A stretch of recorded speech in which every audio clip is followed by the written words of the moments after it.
સ્વામિત્રણ જય સોમનાથ. ઓમ નમઃ શિવાય. પ્રિય મિત્રો, તમારો દિવસ શુભ રહે, મંગલમય શુભકામના. હું બિલ્લીમાંથી જોગીભાઈ વ્યાસ આપ સૌનું આપણી જોગેશમાં પુનઃ હાર્દિક સ્વાગત કરું છું. મિત્રો, આજ રોજ જોઈશું આજનું શુભ પંચાંગ. મિત્રો, અત્યારે મારો ફોન બંધ રહેશે એટલે મને જે કંઈ બી કામકાજ હોય તે વોટ્સઅપ પર કોલિંગ કરજો તો વાત થશે આપણાથી. આજે તારીખ છે 3/11/2025 ને સોમવાર, કારતક સુદ 13 તિથિ છે. આજે પ્રદોષ છે. આજે સોમ પ્રદોષ છે. આજે તુલસી વિવાહ છે.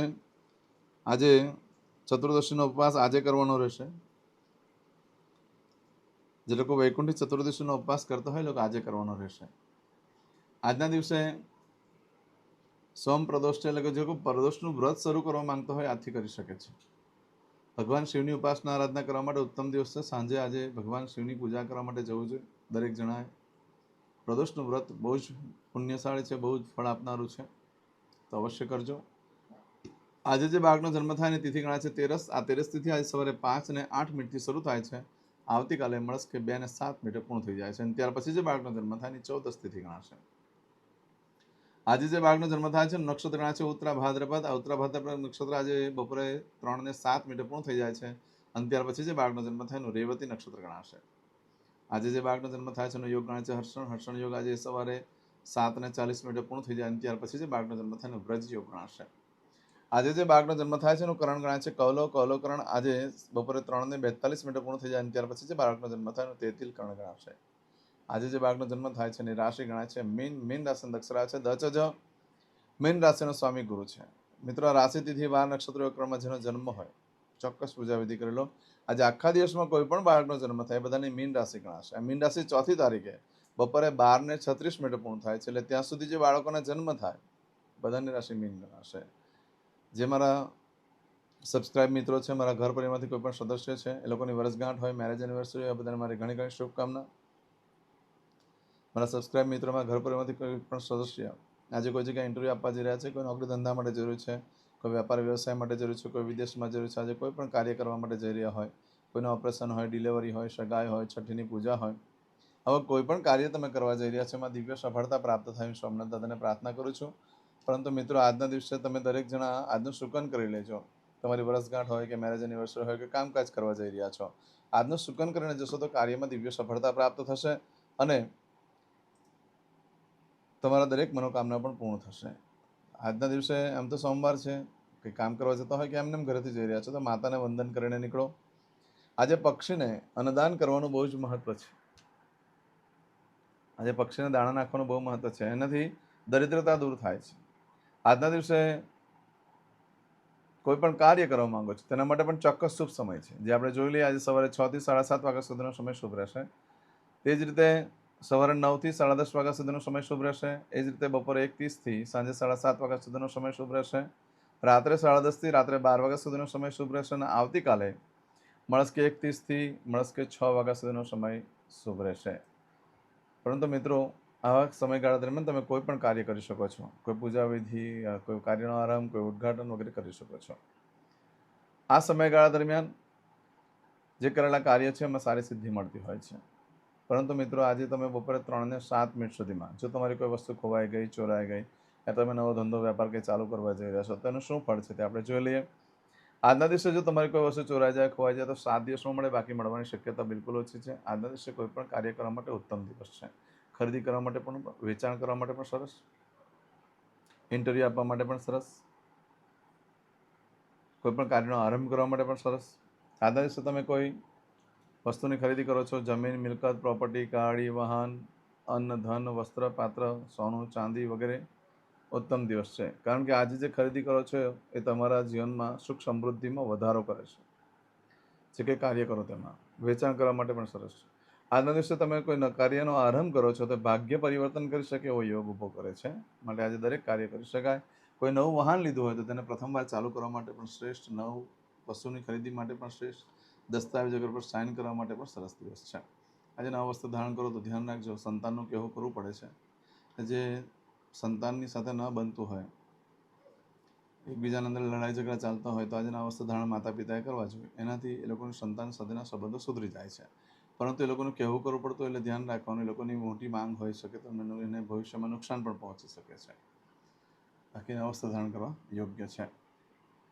આવું બધું જે ફળ છે એ આજે બપોરે 3:07 સુધીમાં મળે, પરંતુ આજે બપોરે 3:07 લઈ આવતીકાલે બપોરે 12:36 સુધીમાં તમારી કોઈ વસ્તુ ચોરાઈ ગઈ, ખોવાઈ ગઈ, તમે નવો ધંધો ચાલુ કર્યો, વેપાર ચાલુ કર્યો, તેનું શું ફળ છે તે આપણે જોઈ લઈએ. જો કોઈ વસ્તુ ચોરાઈ ગઈ, ખોવાઈ ગઈ તો ઘણા કષ્ટ બાદ મળી શકે, બાકી મળવાની શક્યતા ઓછી છે. આ સમયગાળા દરમિયાન તમે કંઈ પણ ખરીદી કરી શકો છો, વેચાણ કરી શકો છો, કંઈ નવા ધંધો વેપાર ચાલુ કરી શકો છો, ઇન્ટરવ્યૂ વગેરે આપવા જઈ શકો છો, હીરા માણેક મોતી ચાંદી સોનું વગેરે ખરીદી કરી શકાય છે. આજના દિવસે જમીન મિલકત પ્રોપર્ટી લાંબા જીવનનું સુખ ભોગવવા માંગતા હોય તો તેનું સુખ પણ ખરીદી કરી શકો છો, વગેરે કાર્ય કરી શકો છો. આજે એફડી પણ લઈ શકો છો, પૈસાને એવું ધિરાણમાં મૂકી શકો છો. આજના દિવસે નવું યંત્ર ચાલુ કરવા માટે પણ શ્રેષ્ઠ, પશુની ખરીદી કરવા માટે પણ શ્રેષ્ઠ. આજે નવો ધંધો વેપાર કંઈ ચાલુ કરો છો તો તમને કોઈ મૂલ્યવાન વસ્તુ પણ પ્રાપ્ત થઈ શકે એવો દિવસ છે આજે. નવા વસ્ત્ર આજે પહેરેલો આ સમયગાળા દરમિયાન, કારણ કે નવા વસ્ત્ર ધારણ કરવાથી ગુરુ દ્વારા સારું જ્ઞાન પ્રાપ્ત થાય છે, પ્રેમ સંબંધોમાં વધારો થાય છે. તે સિવાય ધનવાન થવાના યોગ ઊભા થશે આજે નવા વસ્ત્ર ધારણ કરવાથી. કંઈ હીરા માણેક મોતી સોનું ચાંદી વગેરે ખરીદવાનો યોગ ઊભો થઈ શકે. ઘરમાં કંઈ શુભ પ્રસંગો પણ આવી શકે નવા વસ્ત્ર ધારણ કરવાથી. આજે દરેક જણા નવા વસ્ત્ર ધારણ કરી લો. કેટલાથી કેટલા વાગ્યા સુધીમાં પાછો કહી દઉં.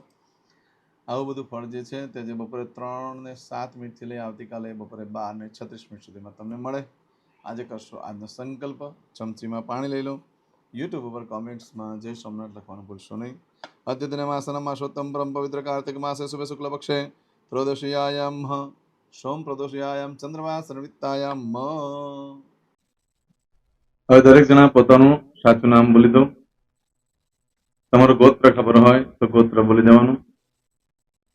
પછી બોલવાનું છે અહમ, મમ, આત્મન, શ્રુતિ, સ્મૃતિ, પુરાણોક્ત, પુણ્ય, ફલ, પ્રાપ્તિ, અર્થમ, અપ્રાપ્ત, લક્ષ્મી, પ્રાપ્તિ, અર્થમ, પ્રાપ્ત, લક્ષ્મી, ચિરકાલ, સૌ, રક્ષણાત્મક, લોકેવા, સભાયામ, રાજદ્વારે, વ્યાપારે, વિદ્યા અભ્યાસે, દેશે વિદેશે, સર્વત્ર, યશ, કીર્તિ, વિજય, લાભાદિ, પ્રાપ્તિ, અર્થમ, મમ, અખિલ કુટુંબસ્ય, આયુ, આરોગ્ય, ऐश्वर्यादि, प्राप्ति, अर्थम, मम, जन्म,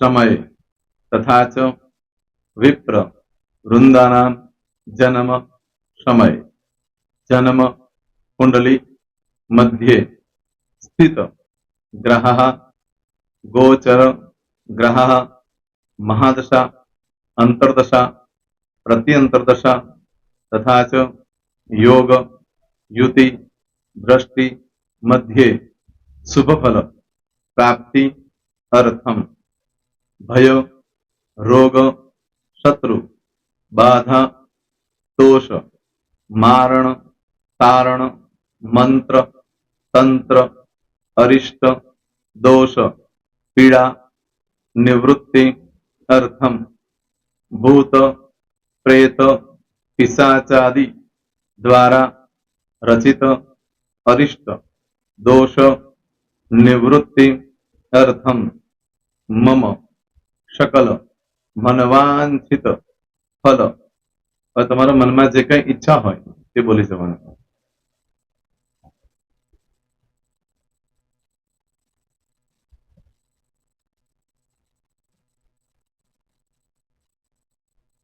બોલવાનું અનુસારતઃ सकल मनवांछित फल प्राप्ति अर्थम.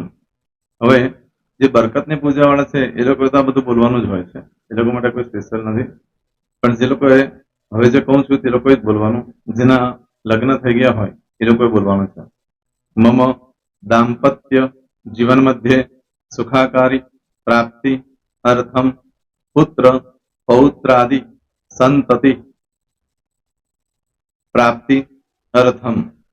આ સંતાન પ્રાપ્તિ વાળા માટે પણ આવી જાય છે. એમાં દીર્ઘ આયુ આરોગ્ય ઐશ્વર્યાદિ પ્રાપ્તિ અર્થમ તથા ચ હવે જેના લગ્ન નથી થયા તે લોકોએ બોલવાનું મમ જટટી વિવાહ યોગ પ્રાપ્તિ અર્થમ વિવાહ પશ્ચાત દાંપત્ય જીવન મધ્યે સુખાકારી પ્રાપ્તિ અર્થમ હવે જે લોકોને સંતાન પ્રાપ્તિ નથી જે લોકોને સંતાન પ્રાપ્તિ છે કરવી છે એ લોકોએ બોલવાનું મમ દાંપત્ય જીવન મધ્યે સુખાકારી પ્રાપ્તિ અર્થમ તથા ચ દીર્ઘ આયુ આરોગ્ય ઐશ્વર્યાદિ સમન્વિત સંતતિ સુખ પ્રાપ્તિ અર્થમ હવે જે અભ્યાસ કરી રહ્યા છો છોકરા વિદ્યાર્થીઓ છે તે લોકોએ બોલવાનું છે મમ વિદ્યા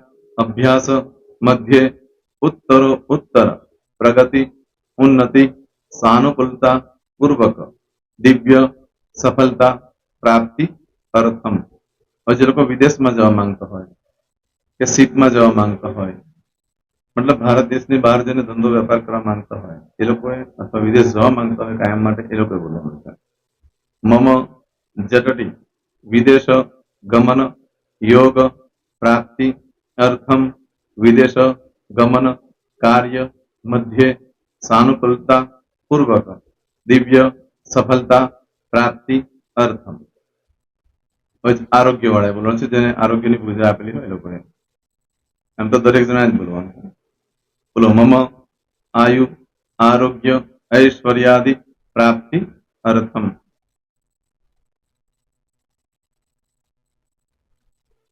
હવે દરેક જણા બોલવાનું સકલ મનવાંછિત ફલ પ્રાપ્તિ અર્થમ અદ્ય દિને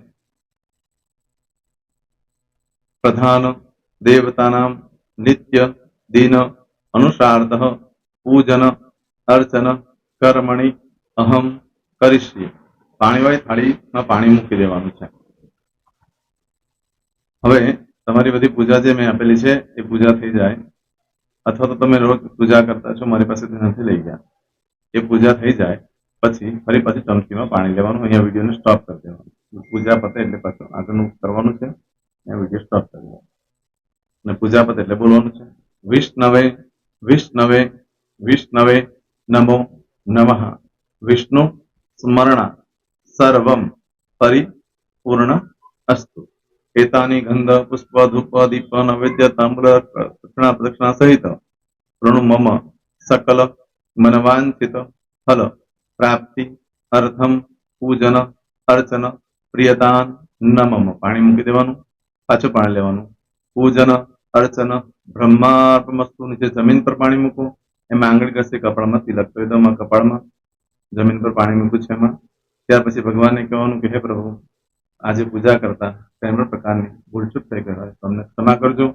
અમે તમારા બાળક છીએ પ્રભુ તમારો ખૂબ આભાર માનું છું આજે મારી પાસે તમારી પૂજા કરાવી મારી મનોકામના પૂર્ણ કરી પ્રાર્થના કરી દો જગ્યા પરથી ઉભા થઈ શ્રીનારાયણ ભગવાનને પાણી ચડાવી દો અને નિત્ય કર્મ જે કરતા હોય તે જય સોમનાથ તમારો દિવસ શુભ રહે તમે અને તમારો પરિવાર સુખી રહે સંપન્ન રહે સુરક્ષિત રહે એ ભગવાન સોમનાથ દાદાને પ્રાર્થના તો મિત્રો તમે મારા વિડીયોને લાઈક ના આપી હોય તો સૌથી પહેલા લાઈક આપી દો અને ત્યાર પછી જો તમે મારી આ ચેનલ સબસ્ક્રાઇબ ન કરી હોય તો સૌથી પહેલા સબસ્ક્રાઇબ કરી લો અને બેલ આઇકોન ઓલ પર ક્લિક કરવાનું ભૂલશો નહીં જેથી કરીને સૌથી પહેલા નવી વિડીયો જે કંઈ મૂકું એ તમને મળે મિત્રો કંઈ પણ મૂંઝવણ હોય તો મને આ નંબર પર તમે ફોન કરીને પૂછી શકો છો મારો મોબાઈલ નંબર છે 9825546459 મિત્રો કોમેન્ટ્સમાં જય સોમનાથ લખવાનું ભૂલશો નહીં ફરી પાછા નવા વિડીયો સાથે મળીએ ત્યાં સુધી સૌને જય સોમનાથ